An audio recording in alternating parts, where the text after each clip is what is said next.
Welcome to பவன்யாஸ் kitchen. இன்றைக்கி நம்ம கிச்சனில் பார்க்க போகிற ரெசிபி சப்பாத்தி பூரிக்கு ஒரு சூப்பரான சைட் டிஷ்.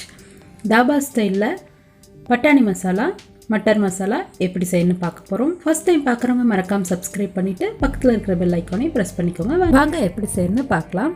ஃபஸ்ட்டு நம்ம மசாலாலாம் ரெடி பண்ணி வச்சுக்கலாம்.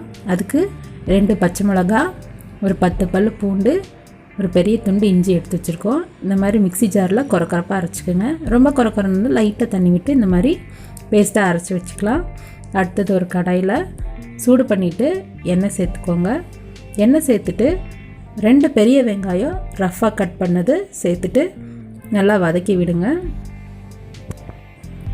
வெங்காயம் பார்த்திங்கன்னா நல்லா கண்ணாடி பதம் வந்து அதுக்கப்புறம் லைட்டாக ப்ரௌன் கலர் ஆகிற வரைக்கும் நல்லா வதக்கிக்கணும். பாருங்கள், இந்த ஸ்டேஜ் வரணும். இன்னும் கொஞ்சமே லைட்டாக ப்ரௌன் ஆனதுக்கப்புறம் ஒரு 10 முந்திரியை எடுத்து வச்சுருக்கோம். முந்திரி பார்த்திங்கன்னா கிரேவிக்கு நல்லா ரிச் டேஸ்ட்டு தரும். இது நல்லா வதக்கிக்கலாம். 2 நிமிஷம் போல் நல்லா முந்திரி வெங்காயத்தையும் வதக்கி வச்சுட்டு இதை வந்து ஆற வச்சு ஒரு பேஸ்ட்டாக அரைச்சி வச்சுக்கலாம். அடுத்தது பார்த்திங்கன்னா நம்ம தக்காளி வந்து 4 தக்காளியை வேக வச்சு எடுத்து வச்சுருக்கோம். தோலை உரிச்சிட்டு இந்த காம்பையும் வந்து எடுத்துட்டு நம்ம மிக்ஸி ஜாரில் போட்டு டொமேட்டோ பியூரி ரெடி பண்ணி வச்சுக்கலாம். அதே பேனில் எண்ணெய் சேர்த்துட்டு எண்ணெய் சூடானதுக்கப்புறம் கரம் மசாலாவை பட்டை, கிராம்பு, ஏலக்காய் முழுசாக போட்டு தாளிச்சிக்கலாம். ஒரு வெங்காயம் நல்லா பொடியாக கட் பண்ணி வச்சுட்டு இது கூடவே சேர்த்துட்டு நல்லா வதக்கிக்கலாம். வெங்காயம் ஓரளவு நல்லா வதங்கினதுக்கப்புறம் நம்ம அரைச்சி வச்சுருக்கிற பச்சை மிளகாய், இஞ்சி, பூண்டு விழுது ஒரு டேபிள் ஸ்பூன் சேர்த்துட்டு நல்லா வதக்கிக்கலாம்.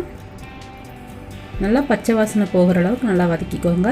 கிரேவிக்கு காரம்னு பார்த்துட்டிங்கன்னா இந்த பச்சை மிளகா தான், நீங்கள் காரத்துக்கு தகுந்த மாதிரி சேர்த்திக்கலாம்.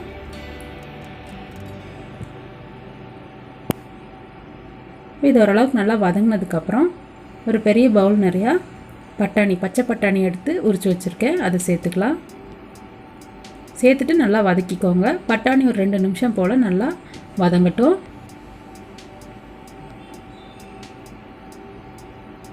பட்டாணி நல்லா எண்ணெயில் வதங்கினதுக்கப்புறம் மசாலா ஆட் பண்ணிக்கலாம். 1/4 டீஸ்பூன் மஞ்சத்தூள், 1 டீஸ்பூன் மிளகாத்தூள், 1 டீஸ்பூன் உப்பு சேர்த்துருக்கோம். உப்பு லைட்டாக நம்ம பத்தலைனா கூட சேர்த்துக்கலாம். இது நல்லா வதக்கி விட்டுருங்க. இந்த பட்டாணி நல்லா மசாலா இறங்கி வதங்கி வந்ததுக்கப்புறம் தக்காளி பியூரி அரைச்சி வச்சுருக்கோம் இல்லையா, அதை வந்து சேர்த்துக்கலாம். கொஞ்சம் திக்காக இருக்கிற மாதிரி இருக்கும். நீங்கள் தேவையான அளவு தண்ணி சேர்த்து கொஞ்சம் கிரேவி வந்து இலக்கிக்கலாம். இது கூடவே நம்ம கரம் மசாலா ஒரு 1/4 டீஸ்பூன் சேர்த்துட்டு மிக்ஸ் பண்ணி விட்டுக்கலாம். இந்த கிரேவி பார்த்திங்கன்னா ஒரு 15 நிமிஷம் நல்லா மூடி போட்டு வேக வச்சிடலாம்.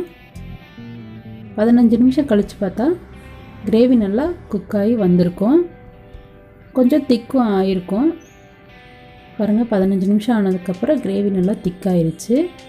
இன்னும் 2 நிமிஷம் நல்லா ஓப்பனாக கிண்டினா நல்லா எண்ணெய் பிரிஞ்சு வரும். இந்த மாதிரி எண்ணெய் பிரிஞ்சு வந்ததுக்கப்புறம் நம்ம அரைச்சி வச்சுருக்கிற முந்திரியும் வெங்காய பேஸ்ட்டை சேர்த்துட்டு நல்லா மிக்ஸ் பண்ணி விட்டுக்கலாம். இந்த பேஸ்ட்டு சேர்த்ததுக்கப்புறம் கிரேவி வந்து திக்காகும். நீங்கள் எந்த அளவுக்கு கிரேவி வந்து தண்ணியாக இருக்கணும்னு நீங்கள் நினைக்கிறீங்களோ அந்த அளவுக்கு தண்ணி சேர்த்துட்டு உப்பை கரெக்டாக பார்த்து சேர்த்துக்கலாம். ஒரு 2 நிமிஷம் போல் நல்லா குக் பண்ணி எடுத்தால் கிரேவி ரெடி ஆயிரும். தாபா ஸ்டைலில் பட்டாணி மசாலா சூப்பராக ரெடி ஆயிடுச்சு. நம்ம இதை ஒரு பாத்திரத்துக்கு மாற்றிட்டு ஒரு காஞ்ச கஸ்தூரி மேத்தியோ இல்லை மல்லி இலை சேர்த்துட்டு சூடாக பரிமாறலாம். உங்களுக்கு இந்த ரெசிபி பிடிச்சதுன்னா மறக்காமல் லைக் பண்ணுங்கள், ஷேர் பண்ணுங்கள், கமெண்ட் பண்ணுங்கள். தேங்க்ஸ் ஃபார் வாட்சிங்.